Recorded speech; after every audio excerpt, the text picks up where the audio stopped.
அனைவருக்கும் வணக்கம். நம்ம இன்னைக்கு நியூஸ் பேப்பர்ல என்ன முக்கியமான செய்திகள் இருக்கு அப்படின்னு சொல்லி பார்ப்போம். முதல்ல பார்த்தீங்கன்னா, இஸ்ரேலுக்கும் ஈரானுக்கும் நடந்த அந்த 12 நாள் சண்டை அப்படிங்கிறது முடிஞ்சிருச்சு சரிங்களா? ஸோ சீஸ் ஃபயர் அப்படிங்கிறது அனௌன்ஸ் பண்ணியிருக்காங்க. ஸோ இதுக்கு மேல இவங்க சண்டை போட போறதில்ல சரிங்களா? அதுதான் முதல் செய்தி. அடுத்ததா பார்த்தீங்கன்னா, நமக்கு மாற்றுத்திறனாளிகள் இருக்காங்க இல்லையா? தமிழகத்துல மாற்றுத்திறனாளிகளுக்கு பார்த்தீங்கன்னா, ரிசர்வேஷன் அப்படிங்கிறது இருக்கு. சரிங்களா? Right of person with disabilities act மாற்றுத்திறனாளிகள் உரிமைச் சட்டம் 2016 படி பார்க்குறப்ப, இவங்களுக்கு முன்னாடி 3% குடுத்திருந்தாங்க ரிசர்வேஷன். இப்போ மாற்றுத்திறனாளிகளுக்கு இங்க ரிசர்வேஷன் அப்படிங்கிறது 4% இருக்கு. இப்ப என்ன ரீசென்ட்டா அனௌன்ஸ் பண்ணியிருக்காங்க அப்படின்னா, புரமோஷன் இருக்கு இல்லையா? பதவி உயர்வு.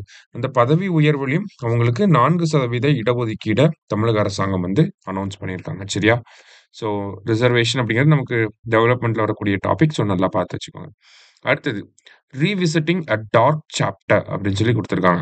அதாவது ஜூன் 25, 1975ல தான் பார்த்தீங்கன்னா, நமக்கு அ எமர்ஜென்சி அப்படிங்கிறது இம்போஸ் பண்ணியிருப்பாங்க. இந்திரா காந்தி அம்மையார் வந்து அப்ப எமர்ஜென்சிய வந்து கொண்டு வந்திருப்பாங்க இல்லையா?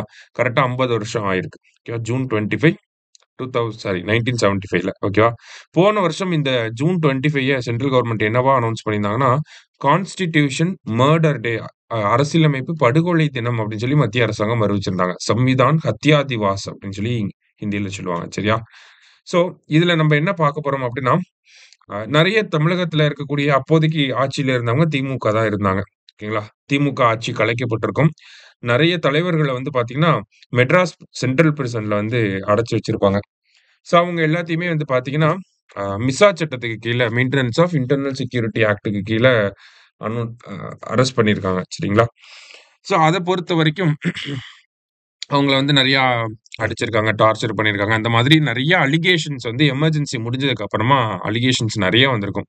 இப்ப உதாரணத்துக்கு ஆற்காடு வீராசாமி இருப்பாரு. அவருக்கு வந்து ஹியரிங் லாஸ் அதாவது காது கேட்காம போயிருக்கும். அந்த அடிச்சனால. ஸோ இந்த மாதிரியான வயலேஷன்ஸ், ஹியூமன் ரைட்ஸ் வயலேஷன்ஸ் அதிகமா இருந்திருக்கும். நெறைய அலிகேஷன்ஸ் வந்து இருந்துச்சு. ஸோ அதுக்கப்புறமா எமர்ஜென்சி முடிஞ்சதுக்கு அப்புறமா தமிழ்நாட்டுல யார் ஆட்சிக்கு வராங்கன்னா, எம்ஜிஆர் ஆட்சிக்கு வராரு. சரிங்களா? அவரு ஆட்சிக்கு வந்ததுக்கு அப்புறமா ஒரு கமிட்டி அப்பாயிண்ட் பண்றாங்க. ஓகேங்களா? கமிட்டி அப்பாயிண்ட் பண்ணி இது எல்லாத்தையும் ஸ்டடி பண்ணணும். இந்த அலிகேஷன்ஸ ஸ்டடி பண்ணணும் அப்படின்னு சொல்லி ஒரு கமிட்டி அப்பாயிண்ட் பண்றாங்க. இனிஷியலா சதாசிவம் அப்படிங்கிற ஒரு தலைமையில தான் கமிட்டி போட்டிருப்பாங்க. அதுக்கப்புறமா அது எதிர்க்கட்சிகள்லாம் எதிர்த்ததுக்கு அப்புறமா ஜஸ்டிஸ் இஸ்மாயில் அவர்கள் தலைமையில ஒரு கமிட்டி போட்டிருப்பாங்க. சரியா? ஸோ அவங்க தான் இந்த அப்யூஸ் எல்லாத்தையுமே இன்வெஸ்டிகேட் பண்ணியிருப்பாங்க.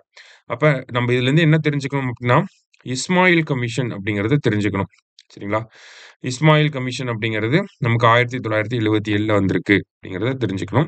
ஒரு எதுக்காக இது பண்ணாங்க அப்படின்னா, அந்த மிசா சட்டத்துக்கு கீழ நடந்த அந்த கொடுமைகள் எல்லாத்தையும் விசாரிக்கிறதுக்காக இந்த இஸ்மாயில் கமிட்டி போட்டிருக்காங்க அப்படிங்கிறத நம்ம தெரிஞ்சுக்கணும். சரியா? அதுதான் இந்த செய்தியில நம்ம பார்க்கிறோம். ரைட். அடுத்ததா வந்து பார்த்தீங்கன்னா, நெக்ஸ்ட் வந்து நமக்கு ராஜ்நாத் சிங் வந்து என்ன பண்ண போறாரு அப்படின்னா, எஸ்சிஓ மீட்ல வந்து கலந்துக்க போறாரு. சரிங்களா?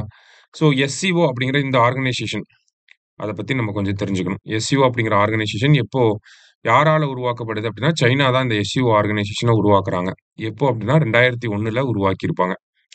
எவ்வளோ மெம்பர் கன்ட்ரீஸ் இருக்காங்கன்னா, 10 மெம்பர் கன்ட்ரீஸ் இருக்காங்க. China, sorry Pakistan, Russia, Tajikistan, Uzbekistan, Kyrgyzstan இந்த மாதிரியான நாடுகள் 10 மெம்பர் கன்ட்ரீஸ் வந்து இருக்காங்க. ஹெட் குவார்ட்டர்ஸ் எங்க இருக்குன்னா, பெய்ஜிங்ல இருக்கு. சைனாவோட கேப்பிட்டலும் பெய்ஜிங் தான். எஸ்சிஓட ஹெட் குவார்ட்டர்ஸும் பெய்ஜிங் தான். சரிங்களா?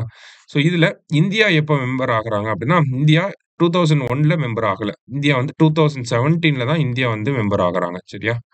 இந்தியா எப்ப மெம்பர் ஆகுறாங்கன்னா 2017ல. ஸோ இந்த வருஷம் மீட்டிங் எங்க நடக்க போகுது அப்படின்னு பார்த்தீங்கன்னா, கிங்டாவோ அப்படிங்கிற பிளேஸ். ஓகேவா? சைனாவோட கிங்டாவோ அப்படிங்கிற சிட்டில நமக்கு இந்த வருஷம் மீட்டிங், எஸ்சிஓ மீட்டிங் வந்து நடக்க போகுது. ஓகேவா? ஸோ இதுல இருக்கக்கூடிய முக்கியமான விஷயங்கள் இதெல்லாம் தான். எக்ஸாம்ல கேட்டாலும் இத தாண்டி கேட்க மாட்டாங்க. சரியா? ரைட். அடுத்ததா வந்து பார்த்தீங்கன்னா, எஸ்டிஜி ரேங்கிங்ஸ் அப்படிங்கிறத யுஎன்டிபி ரிலீஸ் பண்ணியிருக்காங்க. ஓகேவா? SDG rankings. So SDG rankings அப்படிங்கிறது நமக்கு இயர்லி வந்துட்டே தான் இருக்கு 2015ல இருந்து. ஃபர்ஸ்ட் எஸ்டிஜி ரேங்கிங்ஸ் அப்படிங்கிறது எஸ்டிஜி கோல்ஸ பேஸ் பண்ணி 2015ல கொண்டு வந்திருப்பாங்க. 2030க்குள்ள இத அச்சீவ் பண்ணணும் அப்படிங்கிறது டார்கெட் 15 வருஷத்துக்குள்ள. Sustainable development goals. ஸோ இந்த ரிப்போர்ட்ட வந்து யுஎன்டிபி வந்து நமக்கு ரிலீஸ் பண்றாங்க. யுஎன்டிபில யுனைட்டட் நேஷன்ஸோட சஸ்டெய்னபிள் டெவலப்மென்ட் சொல்யூஷன் நெட்வொர்க் அவங்க தான் வந்து ரிலீஸ் பண்றாங்க. சரியா? யுஎன்னோட சஸ்டெய்னபிள் டெவலப்மென்ட் சொல்யூஷன்ஸ் நெட்வொர்க் அப்படிங்கிற இவங்க தான் ரிலீஸ் பண்றாங்க. இதுல மொத்தம் 167 நாடுகள் வந்து இருப்பாங்க. இதுல இந்தியாவோட ரேங்க் இந்த வருஷம் 2025க்கான ரேங்க் என்னன்னா 99த் பொசிஷன்ல நம்ம இருக்கோம். ஓகேங்களா? முறையா 100க்குள்ள நம்ம வந்திருக்கோம். அதான் இங்க முக்கியமான ஒரு விஷயம். சரியா? ஏன்னா நம்ம லாஸ்ட் 4 இயர்ஸோட ரேங்கிங்ஸ் எடுத்து பார்த்தீங்கன்னா, டிக்ரீஸ் ஆயிட்டே வரும். 121ல இருந்துச்சு. அப்புறம் 112ல இருந்துச்சு. 109ல இருந்துச்சு. இப்ப 99க்கு வந்திருக்கும். சரியா? இது ரொம்ப ரொம்ப முக்கியமான விஷயம். கண்டிப்பா இத கேட்பாங்க. எஸ்டிஜி ரேங்கிங்ஸ்ல இந்தியாவோட ரேங்க் என்ன அப்டின்னா 99த் பொசிஷன்ல இருக்கோம். 17 கோல்ஸ வந்து எந்த அளவுக்கு அச்சீவ் பண்ணியிருக்கோம் அப்படிங்கிறத பேஸ் பண்ணி நமக்கு இந்த ரேங்கிங்ஸ வந்து குடுக்குறாங்க. இந்தியாவோட ரேங்க் என்ன அப்படின்னு சொல்லி பார்த்தீங்கன்னா 99.